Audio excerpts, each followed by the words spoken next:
Hello friends, नमस्कार. स्वागत आहे तुमचं करिश्मा लाईफस्टाईल या यूट्यूब चॅनलवरती. कशा आहात सगळे? मजेत ना? आय होप तुम्ही मस्त आणि मजेत असणार आहे. तर मस्त राहा, स्वस्त राहा आणि माझे व्हिडिओ बघत राहा. आणि फ्रेंड्स, आयुष्य हे एकदाच आहे, म्हणून मन मारून नाही तर मन भरून जगा. तर चला मग आजच्या व्हिडिओला सुरुवात करूया. त्या अगोदर तुम्ही चॅनलवर नवीन असाल तर चॅनलला सबस्क्राईब करून घ्या, सोबतच बेल आयकॉन सुद्धा प्रेस करा, जेणेकरून माझा येणारा प्रत्येक व्हिडिओ हा सर्वात अगोदर तुम्हाला दिसत जाईल. मी खूप हळू बोलत आहे, पण तुम्हाला व्यवस्थित आवाज येत असेल कारण मी माईक यूज केलेला आहे. तर बोलायला सुद्धा त्रास होत आहे आणि खूप दिवस झाले मी व्हिडिओ नाही काढलेले. तर म्हणलं चला, खूप दिवस झाले एखादा तरी व्हिडिओ पोस्ट करावा. त्यामुळे मी सगळे विचारत होते ना की काय झालंय नेमकं. तर त्याबद्दलच मी हा व्हिडिओ बनवत आहे. आवरलं, पावसाचं वातावरण झालेलं आहे इकडे. तुमच्याकडे आहे का? कसं काय सांगा. जून महिना लागला तरी अजून पाऊस नाही, आश्चर्य वाटतो. जूनच्या 1 तारखेपासून किंवा 6 तारखेपासूनच पाऊस येतो, किंवा मग फायनली 15-16ला तर फिक्सच असतो. तर 2-3 दिवस झाले पावसाचं वातावरण आहे, पण पाऊस काही येत नाहीये.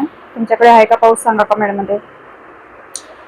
तर विषय असा आहे, सर्वात अगोदर मी काही गोष्टी क्लिअर करणार आहे की आता तुम्हाला माहिती 2-3 दिवस झाले असतील, आधी ती ताईकडे गेली होती मी.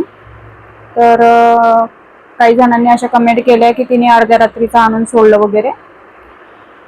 तर कसं असतं ना, जसं दिसतं तसं नसतं, म्हणून जग फसतं म्हणतात. काही वेळेस सिच्युएशन तशी असते की मजबुरन नाविलाज, आपल्याला माहिती पण नसते आपल्याला की कधी काय होणार आहे किंवा असं. तिला तरी, मी जेव्हा इथून गेली तेव्हा तिला तरी माहिती होतं का, किंवा मला तरी माहिती होतं का की असं अर्ध्या रात्रीचं आणून सोडावं लागेल. जर असं काही असतं तर मी गेलीच नसती, बरोबर ना? खूप खूप जास्त प्रमाणात मला त्रास होत आहे, श्वास घ्यायचा दम लागतोय. तरी पण मी हा व्हिडिओ बनवते, काही लोकांचा गैरसमज पण दूर करून घेऊ आणि कारण पण सांगू म्हणतोय. तर पहिले मी आधी ती ताईकडे गेली असेल, तिची मिस्टेक झाली. बुधवारी नाही, मी गुरुवारी गेली होती संध्याकाळी. तर गुरुवारी जेव्हा मी संध्याकाळी गेली, तिने आमरस पोळी केली होती. ते बी 2 घास खाल्ले. माझ्याकडून काही जेवण गेलंच नाही. मला त्रासच एवढा होतोय की मी, म्हणजे ना मला शब्दात सांगता येत ना तो त्रास सहन करता येत, असं झालंय. तर तिने आमरस आणि पोळी केली, ते पण माझ्याकडून खाऊन नाही झालं. गोळ्या घेऊन झोपली. परत दुसऱ्या दिवशी तिने नॉनव्हेज केलं होतं, आणि तिसऱ्या दिवशी पण नॉनव्हेज. म्हणजे शुक्रवारी तिने नॉनव्हेज केलं होतं आणि शनिवारी पण नॉनव्हेजच केलं होतं. त्यामुळे थोडंसं 2 घास, आणि ते पण तिने ते इंद्रायणी तांदळाचा भात केला म्हणून मी खाल्लं, नाहीतर ते पण जात नव्हतं मला. चपाती तर तोंडातच फिरते. मग मी जेवण केलं, थोडंसं मला बरं वाटलं. मग मला वाटलं की चला आता सुधरेल, व्यवस्थित वाटेल. मग तिने परत कधी रविवारी शेवग्याच्या भाजी केली दुपारी, पण मला, आणि चपाती केली, भात केलाच नव्हता. पण मला जेवणच जात नव्हतं, काय माहिती. मी तिथं राहिली 2 दिवस, मी भातच खाल्ला. थोडंसं मला बरं वाटलं, पण चपाती मला अजिबात जात नव्हती. मग त्या दिवशी मला खूप जास्त भयंकर त्रास झाला. आणि रविवार असल्यामुळे ती लवकर पण आली होती. काहीतरी तिचा जॉबचा टायमिंग असतो, त्यामुळे ती लवकर आली. नाहीतर ती 1:30-2 वाजतात घरी यायला तिला.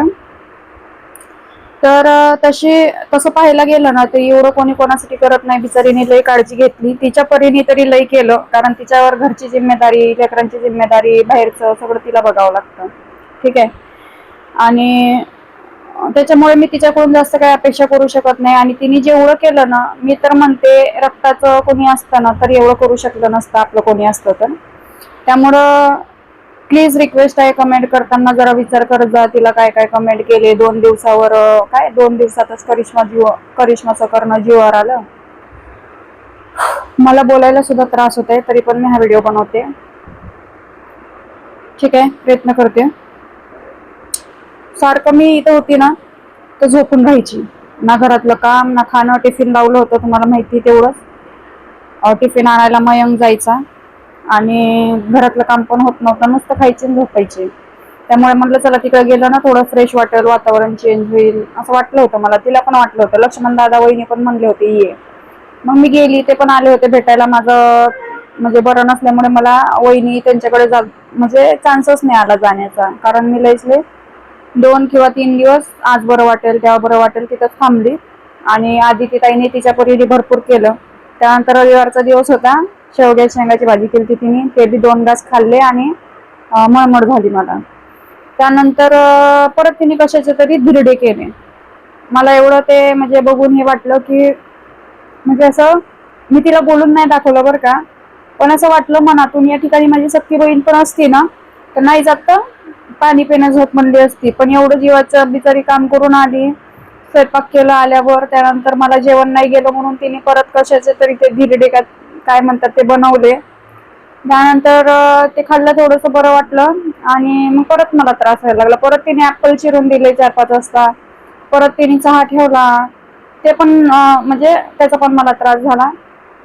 त्यानंतर परत संध्याकाळी मी तिला सांगितलं चला आपण दवाखान्यात जाऊ, एक्सरे वगैरे काढून येऊ. डॉक्टरने इथल्या सांगितलं इथं ट्रीटमेंट चालू आहे. इथल्या डॉक्टरने सांगितलं की तुम्ही छातीचा स्कॅन करून घ्या, म्हणजे त्याच्यात कळेल काय विषय. तर मी जाणार होती, मी आधी तिला म्हणली चला आवर आणि आपण दवाखान्यात जाऊ, काय असेल तर बघून घेऊ. आणि आम्ही व्हिडिओ पण बनवला होता वाटतं की आता दवाखान्यात चाललो वगैरे. पण काय माहिती अचानक एवढा त्रास व्हायला लागला. मला असं वाटत होतं की नाही बाबा माझी कॅपॅसिटी नाही दवाखान्यात, मला घरी नेऊन सोड, असं बोलली मी तिला. काय माहिती मला त्रासच सहन होत नव्हता. म्हणलं आपल्या आपल्या घरी जाऊ, हिचं बी बिचारीचं कामधंदा असतो, उद्या परत तिला दुसऱ्या ठिकाणी जायचं होतं म्हणजे सेकंड डेला मंडेला. म्हणलं कशाला उगं नाही का, तिने जेवढं केलंय तेवढं खूप म्हणजे अनपेक्षितच होतं ते माझ्यासाठी, की एवढं कोणी कोणासाठी करत नाही. एकतर मला बरं वाटलं नाही तर तिनं घरी बोलवून घेतलं, हीच खूप मोठी गोष्ट आहे माझ्यासाठी. एखाद्या पेशंटला तुम्ही आणून ठेवा बरं तुमच्या घरी, करू वाटते का? नाही करू वाटत. पण तिने केलं बिचारीने, तरी तिला नावं ठेवले, अर्ध्या रात्रीच आणून ठेवलं. तर त्या दिवशी विषयच असा झाला होता, सिच्युएशनच तशी तयार झाली होती की मला आणून सोडावं लागलं. त्यानंतर मला एवढा त्रास व्हायला लागला की श्वास घ्यायला अतिच त्रास व्हायला लागला, मला सहनच होत नव्हतं. मी पण तिला सांगितलं, म्हणलं रात्रीतून काही कमी जास्त झाल्यावर परत तू कुठे एकटी धावपळ करणार आहे, परत ते लक्ष्मण दादाला बोलवा, त्यापेक्षा मला सोडून दे म्हणलं. मग तरी ती खाली येऊस तर रिक्षाच बसोस तर म्हणत होती मला की करिश्मा राहून जा, आता तुला थोडं बरं वाटत असेल. एक गोळी होती माझी, ती गोळी संपली होती आणि मला वाटलं संपली. गोळी होती पण आहे माझ्याजवळ हे मला माहित नव्हतं, आणि ती गोळी खाल्ली की थोडं बरं वाटतं. तर मग मी वेळेवरती गोळी खाल्ली, थोडंसं मला बरं वाटायला लागलं. मग काहीतरी तिने लास्ट टाइम जाताना 10-10:30 वाजले असतील तेव्हा चपाती केली आणि मग भुर्जी केली होती परत. तर मी म्हणलं मला काही जेवण जात नाही, मी दूध पोळी खाईल म्हणलं. मग अर्धी दूध पोळी चुरली आणि दूध पोळी मला गेली. मग थोडंसं बरं वाटायला लागलं त्या गोळीमुळे. पण मग आधी ती ताई म्हणत होती अगं तुला बरं वाटत असेल तर राहू दे ना, कशाला जाते रात्रीचं. म्हटलं जाऊ दे, उद्याही कोण सोडून देणार आहे, उद्याही तुझ्या मागं कामं आहेत, त्यामुळे मला दे म्हणलं सोडून, आता आलेच आहेत. आणि लक्ष्मण दादाला बोलवलं होतं बरं का. लक्ष्मण दादा एका शब्दात आले, फोन केलं की आदिती ताईने असं असं त्रास होते. लक्ष्मण दादा दवाखान्यात नेण्याच्या हेतूने आले होते, पण मी त्यांना सांगितलं नाही मला दवाखान्यात नाही जायचं, मला घरीच नेऊन सोडा. मग मी तिथून निघून आली. रात्री आम्हाला 11 वाजता निघलो असेल तिथून, 12-12, 12:30 तर तिकडं त्या CNG भरायलाच लागलं. CNG भरायचं होतं त्यांना, रिक्षा स्वतःची लक्ष्मण दादाची. रिक्षा चालवत त्यांनी आणलं. ओला बुक करते म्हणले तर नाही म्हणले. त्यानंतर आम्हाला घरी यायला 1 वाजलं. इथं बिचारे थांबले, थोड्या वेळ बसले आणि यांना सांगितलं तिकडे शिफ्टिंग करून घ्या, आमचं लक्ष राहील, इकडं कोण आहे वगैरे. पण त्यांचं काम इकडे असल्यामुळे शिफ्टिंगचं वाटतंय तेवढं सोपं पण नाही. आणि आम्ही हा एवढा जो पसारा घेत बसलो ना, आता स्वतःच्या घराच्या हिशोबाने घेतला. म्हणजे ज्यावेळेस आमचं स्वतःचं घर येईल ना तेव्हाच इथून जाणार, मग त्याच्यासाठी वर्ष लागू दे किंवा 2 वर्ष लागू दे, या हिशोबानेच घेतला होता. असं काही माहिती असतं रूम चेंजेस करावं लागते, तर मग आम्ही एवढा पसारा घेतलाच नसतं. पसाराचे हाल होते, जीवाचे हाल होते. त्यानंतर पैसे तर पैसे वेस्ट होते, म्हणजे बरेच हाल होते. शिफ्टिंग म्हणजे सोपं नाही. त्यामुळे मग मी पण म्हणलं जाऊ दे, नाही म्हणता येत नाही, मग कशाला उगं बळजबरी. मग ते गेले. आदिती ताई त्यांना थांबा म्हणली पण ते थांबले नाही. दुसऱ्या दिवशी लक्ष्मण दादाला पण काम होते, तिला पण. मग ते गेले, त्यांना 2 वाजले रात्री जायला घरी. मग दुसऱ्या दिवशी मी दवाखान्यात गेली. दुसऱ्या दिवशी ऍडमिट झाली दवाखान्यात. व्हिडिओ वगैरे नाही काढले, कंटिन्यू व्हिडिओ नाही येत आता माझे. मला जोपर्यंत मी ठरवलेलं आहे, जोपर्यंत मला बरं वाटत नाही पूर्णपणे, तोपर्यंत मी काही व्हिडिओ काढणार नाही, म्हणून व्हिडिओ येत नाहीये. एवढं मला काही त्या डॉलरची पडलेली नाहीये. माझा नवरा कमवता आहे, आमचं काही घर थांबणार नाहीये व्हिडिओ नाही काढले तर. काही काही लोक कमेंट करतात की युट्यूबच्या जीवावर सगळं होते. मला सांगा, युट्यूबच्या जीवावर जर सगळं झालं असतं किंवा मला जर एवढा पेमेंट राहिला असता युट्यूबवरून, तर मी लग्नच कशाला केलं असतं. माझ्या पोराचा सांभाळ मीच केला असता, चांगला शिक्षण केला असतं, सगळ्या गोष्टी मी केल्या असत्या, की काय गरज होती लग्न करायची. बरोबर का नाही? सगळ्या गोष्टी एकटीकडून नाही मॅनेज होत. आणि त्यानंतर मग आम्ही दुसऱ्या दिवशी जेव्हा दवाखान्यात गेलो तेव्हा पण सलाईन लागली, ऍडमिट झाली. आणि तेव्हा म्हणजे डॉक्टरने काही क्वेश्चन केले.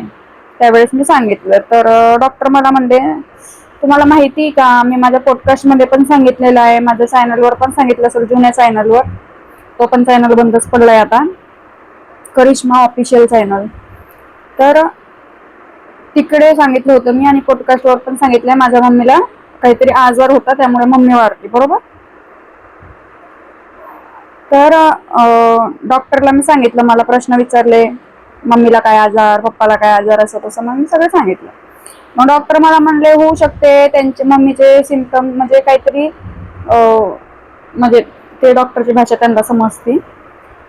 तर ते म्हणले म्हणजे माझ्या मम्मीला दम लागण्याचा प्रॉब्लेम होता, दमाची शिकायत होती, माझी आजी सांगायची. तर सारखं तिला थोडे काम केलं की दम लागायचं, बोलायला बी दम लागायचं, म्हणजे कंटिन्यू ती दम दम दम असं त्रास होता तिला, माझ्या मम्मीला. तर डॉक्टर म्हणले थोडेफार सिम्पटम तुमच्यामध्ये असू शकतात, त्यामुळे तुम्ही, आणि हा दम लागण्याचा प्रॉब्लेम मला आत्तापासून नाही आहे बरं का, आधीपासूनच आहे. पण कधी एवढं वाटलं नाही मला हेवी, पण आता यावेळेस जरा जास्त त्रास व्हायला लागला. आधीपासूनच आहे मला त्रास, म्हणून मी जास्त हेवी काम किंवा जास्त वेळ उभं राहणं, जास्त जड काम असलं मी कधी केलं नाही जास्त. तरी आधी एवढं नाही व्हायचं मला, पण आता इतका त्रास होतोय ना की ते सहनशक्तीच्या पलीकडे झालंय माझ्या. मग डॉक्टरांनी स्कॅन करायला सांगितलं, एक्सरे करायला सांगितलं. तर मी अजून काही गेलेली नाही एक्सरे करायला. आता यांना गुरुवारी सुट्टी आहे तेव्हा जाऊ आम्ही, कारण मयंकच्या शाळेचं पण बघायचं चालू आहे, त्याला पण शाळेत ऍडमिशन घ्यायचं आहे. त्यानंतर अजून बरेच काम आहे जे फक्त यांना गुरुवारी सुट्टी असली ना तरच, हे गुरुवारी सुट्टीवर असतात, मग तरच आम्हाला कुठं बाहेर जाणं म्हणलं काय कामं असले ते गुरुवारीच कम्प्लीट करता येतात. कारण इतर वेळेस ते चालले जातात, मी एकटी कुठं नाही जाऊ शकत. एक तर आधीच मला असला प्रॉब्लेम होता, दम लागायचा, बाहेर काही चक्कर बिक्कर येऊन पडली, काय कमी जास्त झाला तर काय करायचं, म्हणून मी बाहेर पण नाही जाते. ते असले तरच आम्ही बाहेर जातो. कधी कधी त्यांना गुरुवारी सुट्टी असली, मला बरं नसलं तर मग तेही जाणं होत नाही. त्यामुळं आता गुरुवारी सुट्टी आहे त्यांना, मग आम्ही स्कॅन करायला जाणार, त्यावेळेस बघू डॉक्टर काय म्हणतात. तर अशा पद्धतीने मला त्रास होतो. आणि राहिली गोष्ट, भरपूर जण प्रेग्नेन्सीचं बोलत होते ना, तेही मी सांगते की हे बघा, काय असेल ना तर मी तुम्हाला स्वतः सांगेल, पण तुम्ही तसले कमेंट करून मला हे करू ना, म्हणजे कमेंटच करू नका असं म्हणायचं मला. तसं काय असेल तर मी सांगेनच ना, आणि आज ना उद्या माहितीच होणार, ती गोष्ट लपवण्यासारखी असते का? पण सांगेन मी, ठीक आहे. आणि हा जो त्रास होतोय ना मला दम लागण्याचा, याचाही काही विषय मी बघणार आहे, जाणार आहे दवाखान्यात. फोन आला यांचा, थांबा. तर फोन आला होता त्यांचा, बोलायला सुद्धा मला त्रास होतोय. तर असा हा विषय आहे बघा. डॉक्टर म्हणजे मम्मीला दमाची शिकायत होती, मग ते तुमच्यात आलं असेल, असं असेल. सलाईन वगैरे लावली तेव्हा बरं वाटलं, आणि परत मग आहे तसंच. आता ते एक्सरे काढल्याशिवाय काही समजणार नाही, एक्सरे काढायची, परत ट्रीटमेंट घ्यायची. अशा पद्धतीने ही माहिती योग्य आहे तुमच्यापर्यंत पोहोचवलेली. त्यानंतर आदिती ताईला काही बोलू नका, कारण बिचारीने जे केलंय ना माझ्यासाठी, ती कोणीच कोणासाठी एवढं करत नाही तेवढं तिने केलेलं आहे. आणि आजचीच गोष्ट नाही आहे, तिने 4-5 वर्ष आली एवढं करते ती माझ्यासाठी. आणि बऱ्याच अशा गोष्टी आहेत, मी पण काही तिच्यासाठी केलं असेल म्हणूनच ती करते माझ्यासाठी, किंवा तिचं तसं बी निस्वार्थी आहे सगळं, त्यामुळे तिने भरपूर काही केलेलं आहे ऑलरेडी माझ्यासाठी. पण मी केलेलं कधीच बोलून दाखवलं नाही की मी तिच्यासाठी हे केलं ते केलं. आणि खरं तर मी जास्त काही असं, तिने जेवढं माझ्यासाठी केलं ना तेवढं तर मी नाहीच केलं, काहीच नाही, शून्य आहे. तिने भरपूर केलेलं आहे माझ्यासाठी. आणि हा मोस्ट इम्पॉर्टंट, तिने कधी बोलून नाही दाखवलं बरं का, मी तुझ्यासाठी हे केलं ते केलं, कधीच नाही. लक्ष्मण दादानी पण भरपूर काही केलंय. त्यांनी तर म्हणाल तेव्हा, म्हणजे त्यांचं कितीही महत्वाचं काम असू द्या, म्हणाल तेव्हा धावत पडत आलेत लक्ष्मण दादा. त्यामुळे लक्ष्मण दादा आणि आदितीताई या दोघांच्या, म्हणजे माझ्या आयुष्यात यांच्या प्रेमाला तोडच नाही. कोणीच एवढं कोणासाठी करू शकत नाही, एवढं बिचाऱ्यांनी केलेलं. त्यामुळे प्लीज रिक्वेस्ट आहे, त्यांना असल्या कमेंट्स करून त्रास देऊ नका. बाकी म्हणजे ज्याचं प्रॉब्लेम त्याला माहिती असते, सिच्युएशन असते. तिने आणून सोडलं, तिला पण वाटलं काही कमी जास्त झालं रात्रीचं, किंवा आता माझं लग्न झालेलं आहे, मी काही तिच्या घरी रात्रंदिवस महिनाभर राहू शकणार नाही. मागच्या वेळेस मी जेव्हा मयंकची एक्झाम होते त्यावेळेस मी गेली, त्यावेळेस पण तिने भरपूर केलं बिचारीने. तेव्हा पण ती काय जा बोलली होती का मला? मी चालली ना निघून. आता मला पण घर आहे, संसार आहे, सगळ्या गोष्टी. इकडं आली, मला बरं वाटलं तर मला उठून काम करावंच लागणार आहे. बाईशिवाय घराला घर पण नसते. ठीक आहे, नवरा इथं एकटा राहतो, काय करमत असेल त्यांना मी नसल्यावर. त्याच्यामुळं आली मग मी माझी निघून. काही तिथं तर काही महिनाभर राहू शकत नव्हती. मग परत तिला कमेंट करण्याचा काय अर्थ आहे की 2 दिवसात गेली, 3 दिवसात गेली. आता मला सांगा, माझी सख्खी बहीण जरी राहिली असती तरी मी तिथे गेली असती तर का तिकडेच राहून गेली असती का? त्यामुळे जरा विचार करून कमेंट्स करत जा. आजकालच्या रक्ताच्या नात्याला बी लाजवल असं आमचं बहिणीचं नातं आहे. ठीक आहे, आदिती ताईसोबत. त्यामुळं जरा बोलताना विचार करत जा आणि तिला तसल्या कमेंट करू नका. मला करा, कारण मला लई सवय आहे. कोणी कसले कमेंट केले ना, मी तिथल्या तोंडावर उत्तर देते त्यांना त्यांच्याच भाषेमध्ये. त्यामुळे मला एवढं काही विशेष वाटत नाही, सवय झालेली. एवढ्या 4-5 वर्षामध्ये सोशल मीडियाला मी चांगलं ओळखून बसलेली आहे. जो माझ्याशी चांगलं मी त्याच्याशी चांगली, असं माझं हे आहे. आणि तिचा विषय कसा आहे, ती मनाला लावून धरते लगेच, कारण ती पण आता सोशल मीडियावर नवीन आहे. जरी तिने माझ्यासोबत काम केलं असेल पण एवढं तिला काय नाही, ती फक्त माझ्या व्हिडिओमध्ये यायची, बोलायची. पण आता ती स्वतः वैयक्तिक व्हिडिओ बनवते ना, त्यामुळे तिला थोडंसं टेन्शन येतो लोकांच्या कमेंटचा, की कोणी वाईट बोललेलं तिला नाही सहन होत. ठीक आहे, तर मला कमेंट करत जा, काय असेल तिचे भडास माझ्यावर काढत जा, पण तिला काही बोलू नका. तिला वाईट वाटलं की यार रात्रीचं सोडून दिलं आणि कोणीतरी कमेंट केली की हाकलून दिलं वगैरे, तर बाई एवढं तर तू सख्या बहिणीसाठी पण केली नसशील किंवा केली नसतीस, तुझ्यावर आली असती वेळ तर, पण तिने माझ्यासाठी भरपूर केलेलं आहे. ठीक आहे, त्यामुळे जरा विचार करून कमेंट करायचं काय. तर चला मग, मला खूप दिवस झाले होते व्हिडिओ नव्हता बनवला, म्हणलं एखादा व्हिडिओ बनवून टाकावा, तुमचा गैरसमज दूर करावा आणि सगळ्या गोष्टी सांगून द्यावं. पण त्यासाठी मला त्या गोष्टी माहिती असणं गरजेचं आहे ना. त्या गोष्टी मला माहित नाही, त्या गोष्टी मी तुम्हाला तरी कशी सांगणार आहे ना, बरोबर का नाही? त्यामुळं तर चला, लवकरच मी एक्सरे काढणार आहे, त्याचं काय रिपोर्ट येते ते मी तुम्हाला सांगणारच आहे. आणि अजून अशाही गोष्टी असतात ज्या आपण सांगू पण शकत नाही, पण ठीक आहे, समजून घ्या थोडंसं. योग्य वेळ आल्यावर मी नक्कीच सांगेन.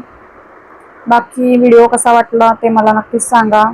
प्रयत्न करते मी हळूहळू असं बसल्या बसल्या का होईना व्हिडिओ बनवायचे. आणि करिश्मा ऑफिशियल या चॅनलवर मी लाईव्ह येत जाईल. तेच आपला टायमिंग रात्री 9 ते 10. तर सपोर्ट करा सगळ्यांनी. भेटू आपण नेक्स्ट व्हिडिओमध्ये. हा व्हिडिओ आवडला असल्यास लाईक, कमेंट, शेअर, सबस्क्राईब करा. तोपर्यंत मस्त राहा, स्वस्त राहा, काळजी घ्या. Bye bye.